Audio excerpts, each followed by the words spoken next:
اپنی جگہ پر اپنا ایک مقام رکھتا ہے، اور ہر صحابی نے اپنی جگہ پر ایک قربانی دی ہے، اور ہر صحابی نے اپنی جگہ پر حضرت صلی اللہ علیہ وسلم پر اپنی جان نچھاور کی ہے۔ عقل نے مانا ہے یا نہیں مانا، صحابی نے آپ صلی اللہ علیہ وسلم کے حق میں گواہی دی، آپ صلی اللہ علیہ وسلم کو سچا کہا، ایسے شخص کو صحابی کہا جاتا ہے۔ حضرت ابو بکر صدیق رضی اللہ عنہ کو پتہ ہے صدیق کا لقب کیوں دیا گیا؟ حضرت ابو بکر صدیق رضی اللہ عنہ کے نام کے ساتھ جو صدیق کا لقب لگایا جاتا ہے، یہ صدیق کا لقب کیوں لگایا گیا؟ اس کے بارے میں علماء کرام نے لکھا ہے کہ حضرت صلی اللہ علیہ وسلم جب معراج پر تشریف لے گئے اور معراج سے جب آپ واپس آئے تو آپ صلی اللہ علیہ وسلم نے صحابہ کرام کو بتایا کہ میں آج کی رات آسمانوں پر گیا، پہلے یہاں سے بیت المقدس گیا، پھر پہلے آسمان پر، پھر دوسرے پر، پھر تیسرے پر، پھر چوتھے پر، ساتوں آسمانوں سے ہوتا ہوا میں جنت اور دوزخ کو میں نے سیر کی، سدرۃ المنتہا اور پھر عرش کے قریب تک میں پہنچا، اور پھر وہیں سے اسی رات میں میں واپس آ گیا۔ تو آپ صلی اللہ علیہ وسلم نے صحابہ کرام کو یہ چیز بتائی، یہ بات پھیلی، مشرکین مکہ تک پہنچی، تو مشرکین مکہ نے کہا کہ یہ کیسے ہو سکتا ہے کہ ایک شخص ایک ہی رات میں یہاں سے بیت المقدس بھی چلا جائے، بیت المقدس سے آسمانوں پر بھی چلا جائے، اور پھر جنت اور دوزخ کو بھی دیکھ لے، پھر سدرۃ المنتہا، پھر عرش کے قریب پہنچ جائے، پھر وہاں سے واپس بھی آ جائے، یہ ایک ہی رات میں یہ کیسے ہو سکتا ہے؟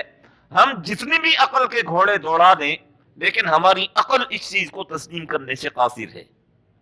تو مشرکین مکہ نے یہ پلان کیا کہ چلیں محمد صلی اللہ علیہ وسلم کو چھوڑیں، ان کے جو ماننے والے ہیں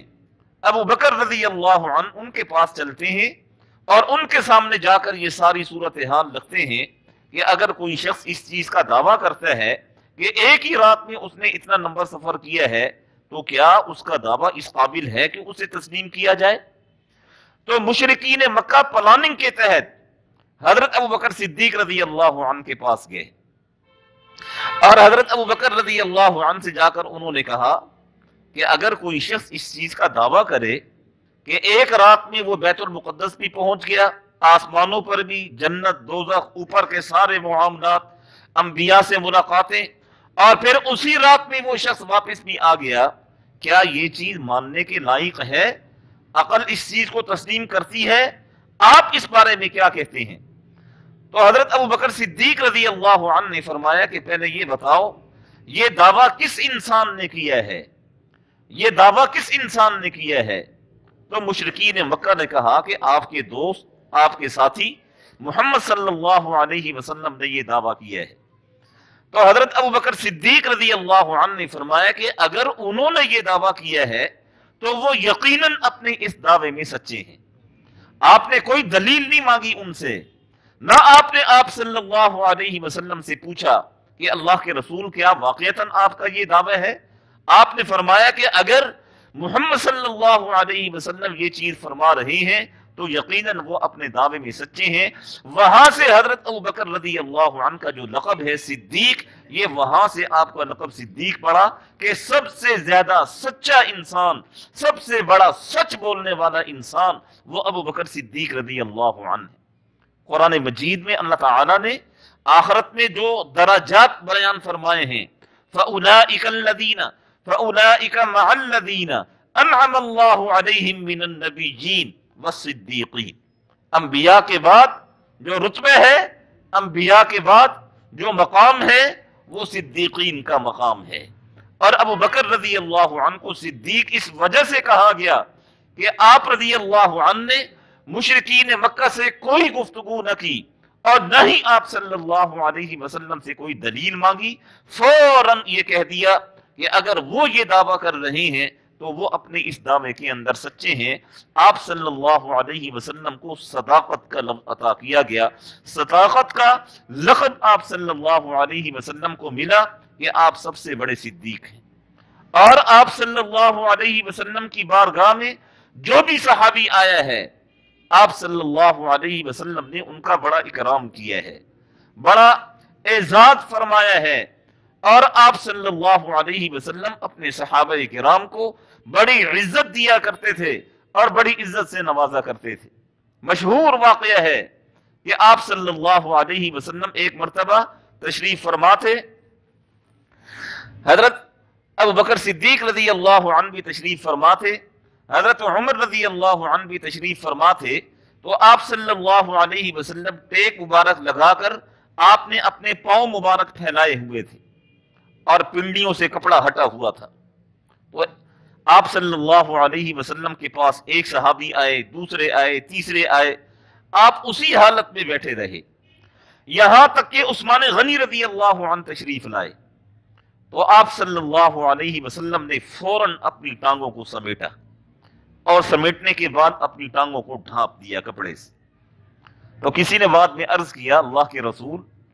آپ جب تشریف فرما تھے، ابو بکر بھی آپ کے پاس تھے، عمر بھی آپ کے پاس تھے، دیگر صحابہ کرام بھی آپ کے پاس تھے، تو آپ اسی حالت میں بیٹھے رہے، لیکن جیسے ہی عثمان غنی آپ کے پاس آئے آپ نے فوراً اپنی ٹانگوں کو سمیٹ لیا اور کپڑا ڈال دیا۔ اللہ کے رسول، اس کی کیا وجہ ہے؟ آپ صلی اللہ علیہ وسلم نے فرمایا، عثمان تو وہ شخص ہیں جن سے آسمان کے فرشتے بھی حیا کرتے ہیں، تو میں ان سے کیوں نہ حیا کروں؟ یہ وہ جماعت ہے، یہ وہ لوگ ہیں، یہ وہ صحابہ کرام ہیں جو آپ صلی اللہ علیہ وسلم اور ہمارے درمیان دین کا واسطہ ہے،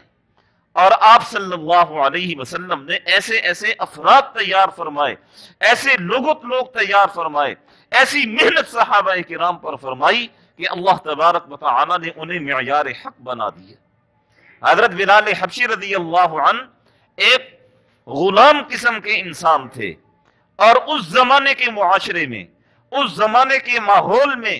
غلام آدمی کی کوئی حیثیت اور کوئی وقت نہیں ہوا کرتی تھی۔ جس کا دل چاہتا تھا پکڑ کے لے جاتا تھا، جس کا دل چاہتا تھا گلے میں رسی ڈالتا اور کھینچ کر لے جاتا تھا۔ غلام آدمی کی اس معاشرے میں کوئی حیثیت، کوئی وقت نہیں تھی۔ اور حضرت بلال حبشی رضی اللہ عنہ جب غلام تھے تو یوں ہی انہیں مارا جاتا تھا، یوں ہی انہیں پیٹا جاتا تھا،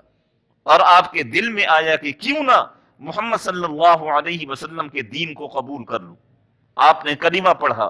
کلمہ پڑھنے کے بعد پھر آپ پر سختیاں آئیں، پھر آپ پر تکلیفیں آئیں، اور آپ نے ان سختیوں کو، ان تکلیفوں کو برداشت کیا۔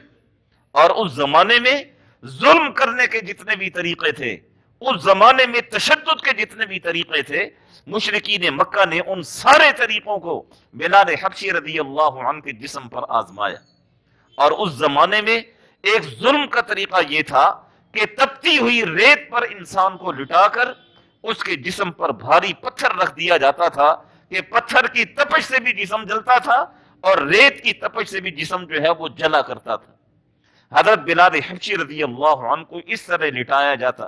اور آپ کی کمر پر کوڑے برسائے جاتے، اور ایک ہی مطالبہ کیا جاتا کہ محمد صلی اللہ علیہ وسلم کا دین چھوڑ دو، ایک خدا کو ماننا چھوڑ دو۔ اتنے سارے خدا ہم نے اپنے ہاتھوں سے بنائے ہیں اور خدا کے گھر کے اندر رکھے ہوئے ہیں، ان بتوں کو اپنا معبود تصور کرو، ان بتوں کو اپنا خدا جانو۔ تو بلال حبشی رضی اللہ عنہ جب جب آپ کے بدن پر کوڑا پڑتا تھا، جب جب آپ کو تکلیف ہوتی تھی، آپ کی زبان سے ایک ہی لفظ نکلا کرتا تھا، احد احد احد، کہ میں ایک خدا کو مانتا ہوں، ایک خدا پر میں ایمان رکھتا ہوں۔ اور جب یہ سلسلہ بڑھا تو حضرت ابوبکر صدیق رضی اللہ عنہ بلال حبشی رضی اللہ عنہ کے پاس آئے۔ یہ صحابہ کرام کی قربانیاں ہیں کہ کس طریقے سے ان قربانیاں دے کر صحابہ کرام نے یہ دین ہم تک پہنچایا ہے۔ تو حضرت ابوبکر صدیق رضی اللہ عنہ حضرت بلال حبشی رضی اللہ عنہ کے پاس گئے اور فرمایا کہ بلال، اپنی زبان کو تھوڑا سا قابو میں رکھو، دل ہی دل میں احد احد کہہ دیا کرو، اپنی زبان کو حرکت نہ دو، تم مشرکین مکہ کی اذیتوں سے بچ جاؤ گے۔ تو بلال حبشی رضی اللہ عنہ نے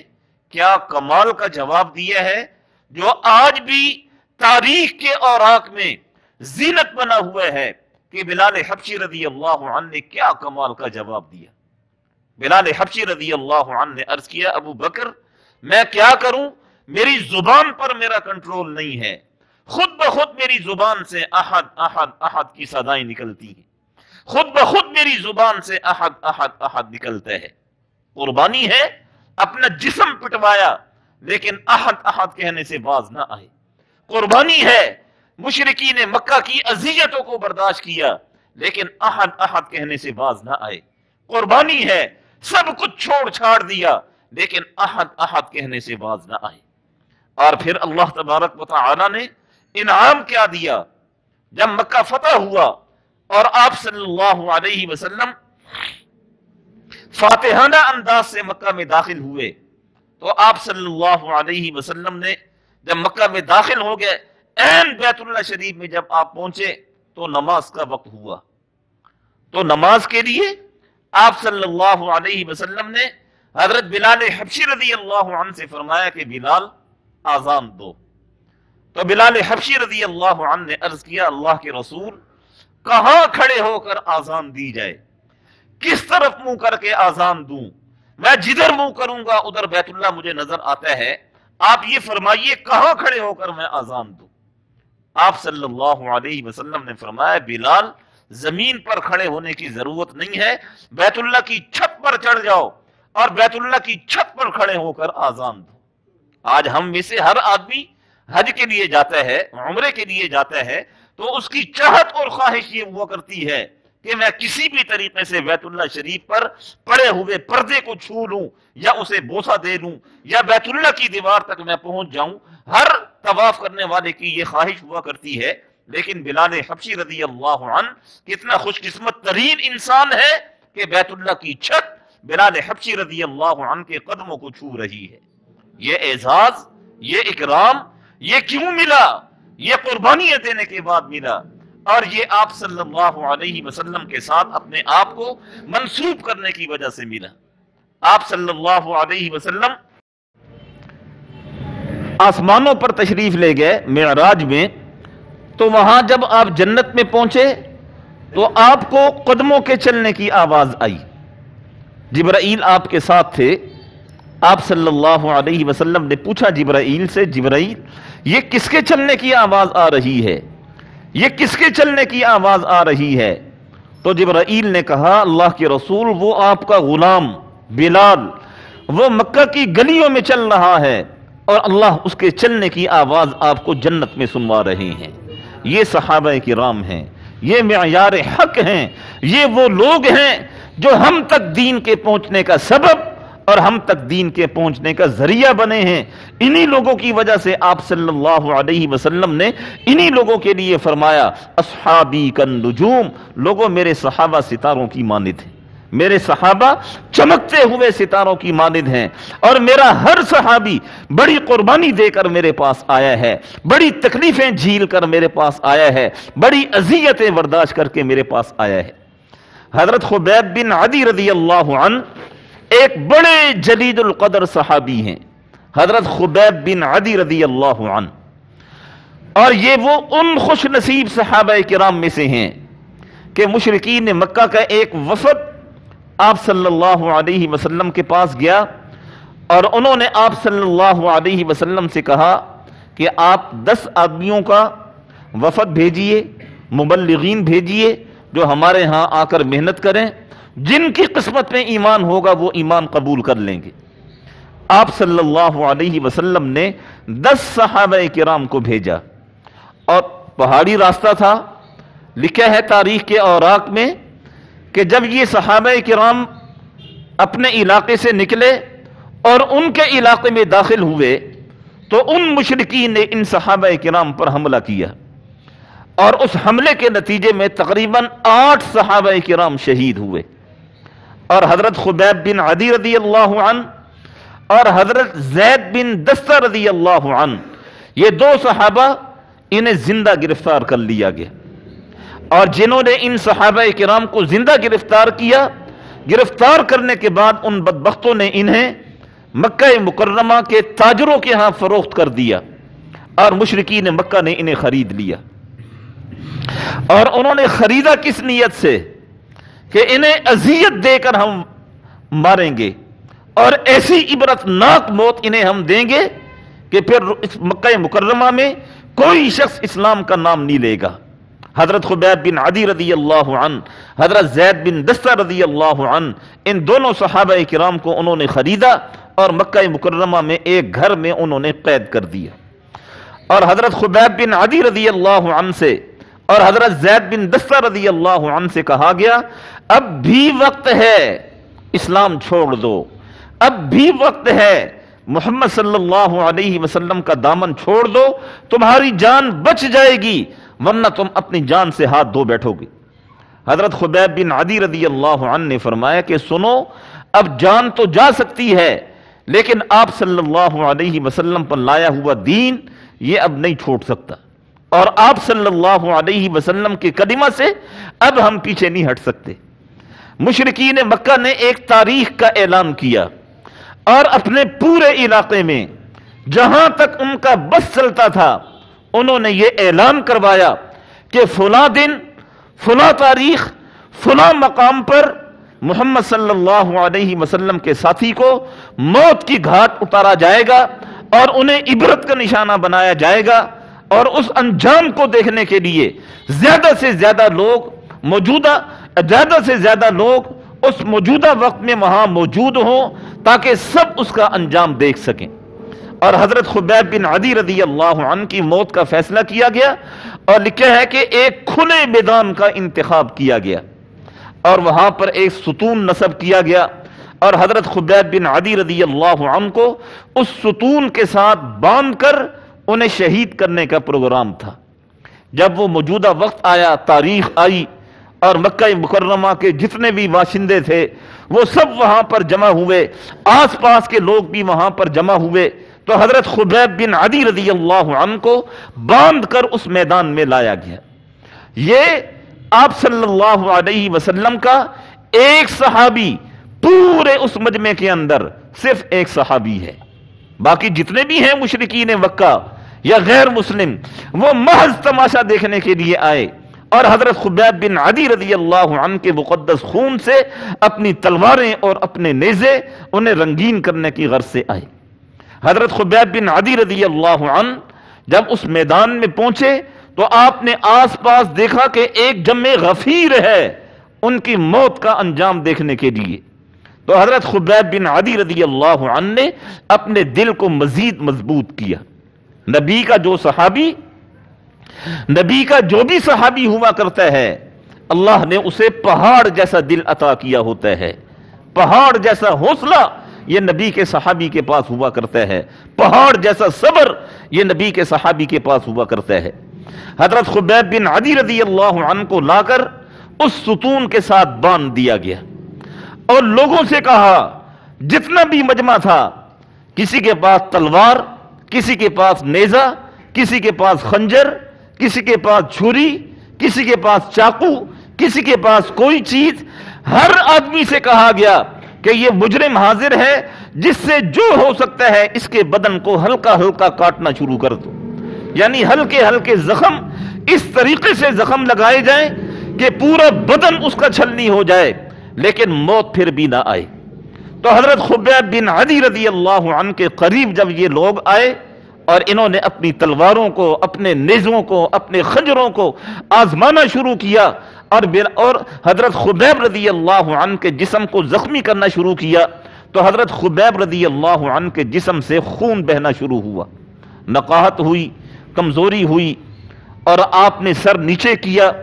تو مشرکین مکہ نے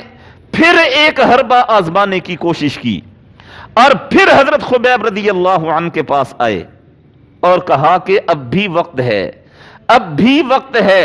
اسلام سے باز آ جاؤ، تمہاری جان بچ جائے گی۔ حضرت خبیب رضی اللہ عنہ نے فرمایا کہ نہیں، اسلام کوئی ایسی چیز نہیں ہے کہ جسے چھوڑ دیا جائے۔ مشرکین مکہ کے ایک سردار نے کہا کہ اچھا اگر تمہاری کوئی آخری خواہش ہو وہ بتا دو، تو حضرت خبیب بن عدی رضی اللہ عنہ نے فرمایا کہ ہاں میری ایک خواہش ہے، اگر وہ تم پوری کر سکتے ہو تو مشرکین مکہ کے جتنے بھی بڑے بڑے سردار تھے ان سب کے ذہن میں یہ آیا کہ ہو سکتا ہے ان کی خواہش یہ ہو کہ ان کے بیوی بچوں سے ملوا دیا جائے، یا ہو سکتا ہے کہ یہ کہیں مجھے اپنے والدین سے ملوا دیا جائے، یا ہو سکتا ہے یہ کہیں کہ مجھے معاف کر دیں، مجھے رہا کر دیں، مجھے چھوڑ دیں۔ لیکن خبیب بن عدی رضی اللہ عنہ کے دل میں ایسا کوئی لفظ نہیں تھا۔ تو مشرکین مکہ نے پوچھا کہ آپ کی آخری خواہش کیا ہے؟ تو حضرت خبیب بن عدی رضی اللہ عنہ نے فرمایا کہ میں 2 رکعت نفل ادا کرنا چاہتا ہوں، بس یہ میری خواہش ہے، مجھے اتنا وقت دے دیا جائے کہ میں 2 رکعت نماز ادا کر سکوں۔ حضرت خبیب بن عدی رضی اللہ عنہ پہلے انسان ہیں جنہوں نے موت سے پہلے 2 رکعت نفل پڑھنے کو رواج دیا۔ آج بھی جن لوگوں کو پھانسی دی جاتی ہے، پھانسی سے پہلے انہیں وقت دیا جاتا ہے نماز پڑھنے کا، تو وہ نماز پڑھتے ہیں۔ یہ سب سے پہلے حضرت خبیب بن عدی رضی اللہ عنہ نے اس سنت کو جاری فرمایا کہ موت سے پہلے 2 رکعت نفل انسان ادا کرے۔ حضرت خبیب بن عدی رضی اللہ عنہ نے فرمایا کہ مجھے اتنا وقت دے دو کہ میں 2 رکعت نفل ادا کر لوں۔ چنانچہ مشرکین نے کہا ٹھیک ہے آپ پڑھیں۔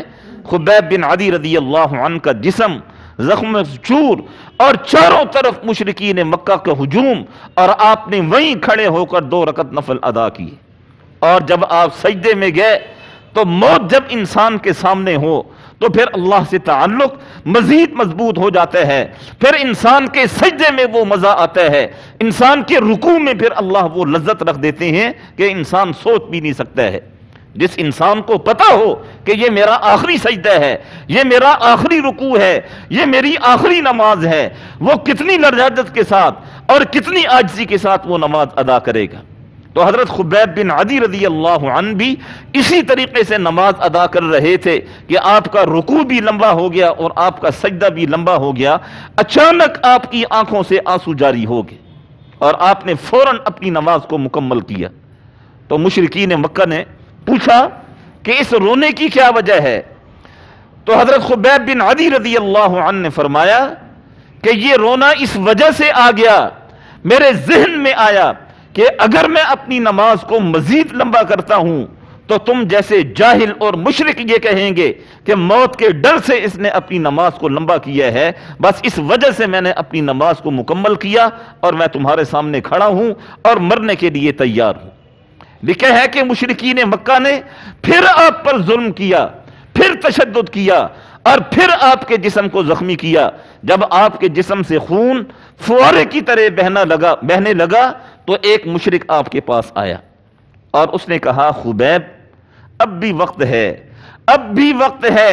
پیچھے ہٹ جاؤ، اپنی جان بچاؤ اور محمد صلی اللہ علیہ وسلم کے دین کو چھوڑ دو۔ حضرت خبیب بن عدی رضی اللہ عنہ نے فرمایا کہ نہیں، میں 1000 مرتبہ موت کو گلے لگا دوں گا لیکن محمد صلی اللہ علیہ وسلم کے دین کو نہیں چھوڑوں گا۔ یہ جو نیزہ ہوتا ہے نا، نیزہ، اس کا جو اگلا حصہ ہوتا ہے تیر نما، اسے انی کہتے ہیں، انی۔ تو ایک مشرک دوڑا ہوا آیا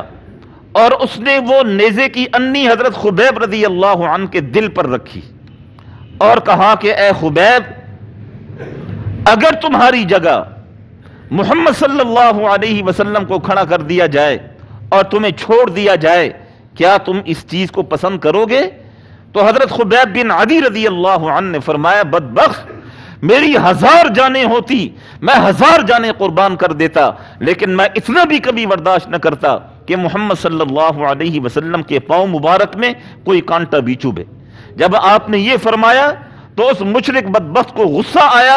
اور اس نے وہ انی آپ کے دل میں آر پار کر دی اور وہیں حضرت خبیب بن عدی رضی اللہ عنہ کی شہادت ہوئی۔ ایک اور شخص حضرت عامر بن سعید رضی اللہ عنہ، یہ اس واقعے کے بعد یہ اسلام لائے ہیں اور اس واقعے کے وقت یہ یہاں موجود تھے اور یہ شرک کی حالت میں تھے، یہ اس مجمع میں موجود تھے۔ بعد میں یہ ایمان لائے اور ایمان لانے کے بعد حضرت عمر رضی اللہ عنہ کے قریبی ساتھیوں میں ان کا شمار ہوتا ہے۔ تو حضرت عمر رضی اللہ عنہ کی مجلس میں اکثر یہ بیٹھا کرتے تھے